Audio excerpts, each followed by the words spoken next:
So months ago, I told you that the White House and Donald Trump are trying to normalize coronavirus deaths so that they're just not notable anymore. Yeah, people are dying. People are dying from coronavirus every day, but we're sort of moving on. And this, it's hard to pinpoint exactly when it started, but certainly it was a very clear decision that was made when Donald Trump wondered aloud about injecting bleach and isopropyl alcohol to treat coronavirus. That was where it was like very clear. These are really doing much more damage, these press briefings, than they are helping anybody in the Trump administration. And so they stopped the daily press briefings, and they essentially considered that they had defeated the invisible enemy, or as Donald Trump often calls it, the invisible scourge. Trump stopped talking about it, talked exclusively about the stock market reopening, how we've won and there's therapeutics and vaccines on the way. We stopped seeing doctors Fauci and Birx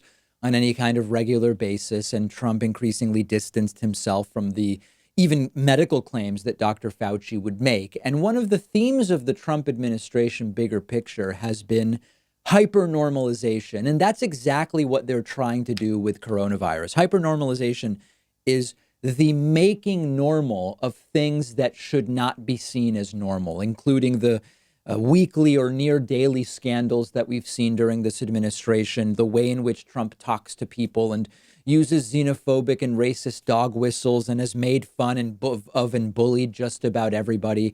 And I've admitted that even for me, because I'm in this stuff and covering this stuff every day, I have to go out of my way to remind myself, even though 20 of these things happened this week, none of them is normal. If any one of these things had happened during Barack Obama's presidency, they would be 1 week scandals on Fox News. That gets us to the new reports coming out of the White House. And these are reports from people close to the Trump campaign and the Trump administration. The new goal is, and it's like, of course we knew this, they want to reframe the coronavirus.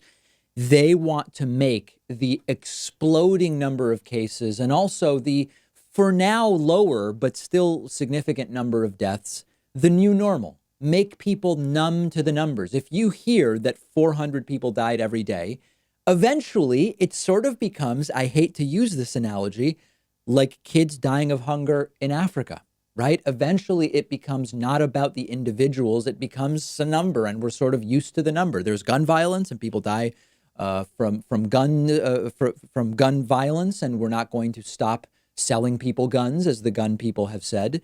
And kids are dying of hunger in Africa every day, but we're still going to continue to throw out 30% of our food or whatever it is, right? As the phrase often goes. And, 400 people died of coronavirus, but we're essentially numb to it, is the goal from the Trump administration. And there's a reason that Donald Trump talks about it less and less, other than to claim victory, which is his campaign realizes that coronavirus is a loser of a topic for him. This is one of the reasons why his approval rating has imploded. His handling of the virus, the associated economic handling, and recently the reaction to the protests against police brutality. So the focus will continue to be economic recovery, jobs, CEOs, fast food restaurants opening, and make the cases and deaths the new normal. We can live with the virus. Schools should reopen. That's a focus now.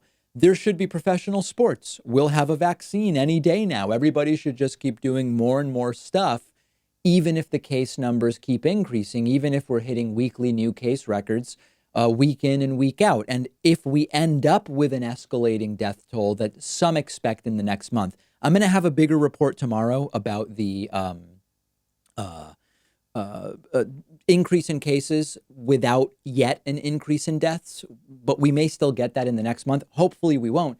But the Trump administration idea is, if we stop talking about it, if we stop highlighting it, maybe Trump's base will at least move on, and maybe the media will start to move on. The idea is the public will accept 50,000 cases a day, maybe even 100,000 cases a day if the numbers go in that direction.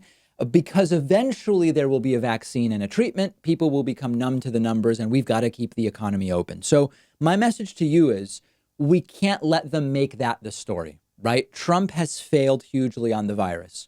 They are doing this. They're trying to normalize the rapid spread of the virus because they recognize that the virus could be what removes Donald Trump from office in the November election. Trump's approval rating on dealing with coronavirus is in the toilet.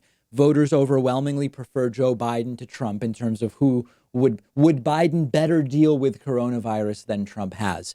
If we could identify the one moment where it really went bad, I keep going back to, what about if we hit the body with isopropyl alcohol and bleach? And then from there, it's been very much downhill. And if the numbers don't turn around, the only choice they have is, let's normalize it. Let's make people numb to it. Let's make believe that this is just normal. And notice that we talk about that phrase, an ounce of prevention is cheaper than a pound of cure.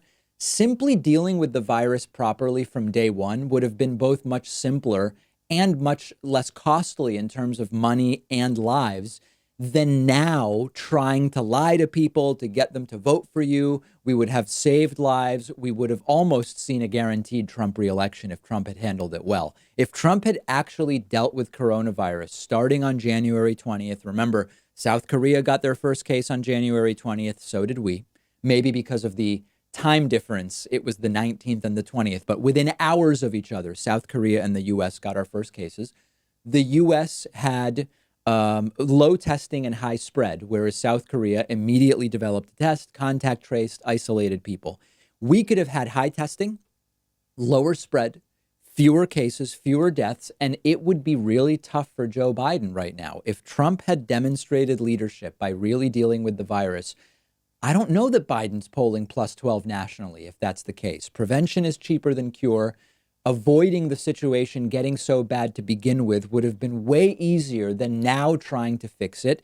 And when I say fix it, I mean both electorally and in terms of the virus. If you look at Florida, Texas, and Arizona, it's essentially out of control. You're looking now at months to reduce those case numbers, just like it took that long in Massachusetts and in New York and in other places. So just a reminder, in 2014, when 2 Americans died of Ebola, Republicans were demanding Obama's head on a stick. We now have over 130,000 deaths in the United States, and the Trump strategy is normalize it and pretend that that's just the way things have to be. And I cannot skip this important piece. Sorry, I hit my mic because I'm getting so wound up. This goes back to the failures of the educational system in the U.S. and the cultural failures as well, especially among the right, when it comes to anti-intellectualism. If you know even a little bit more about medicine, science, statistics, critical thinking, epistemology, media literacy, a ton of the disinformation that spreads about the virus would never spread. Some of it would, but a lot less of it would spread. If you are slightly more educated, you don't fall for record job creation in June, 4.8 million jobs. If you're slightly more educated, you realize, wait a second, we lost 47 million jobs. We got 4.8 million back. We're really in bad shape. What the hell is Trump talking about? But unfortunately, people do fall for it. So part of this is education. Part of it is you have a willing audience that wants to repeat anything that Trump says for political reasons. And that's where we end up today. Now, very, very last thing. Even if Americans grow numb to the cases and the deaths, I don't know that they will grow numb to being evicted. I don't know that they will grow numb to not having money to pay their bills or to not having a job. So that is something that will be tougher to normalize for the Trump administration. We'll just have to see how it goes. Let me tell you real quick about one of our sponsors, Cuts Clothing. They offer super quality men's t-shirts, and they're giving you 15% off when you go to davidpakman.com/cuts. That's CUTS.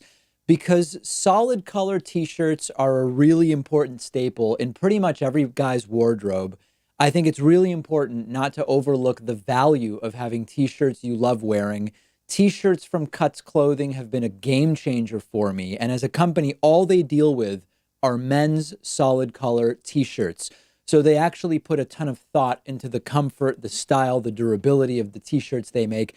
They fit perfectly. They're not scratchy. They don't shrink. They don't fade. They don't stretch out over time like so many other t-shirts. They're really the most comfortable t-shirts I've owned, and they look great. This right here that I'm wearing on YouTube is the split hem crew neck t-shirt.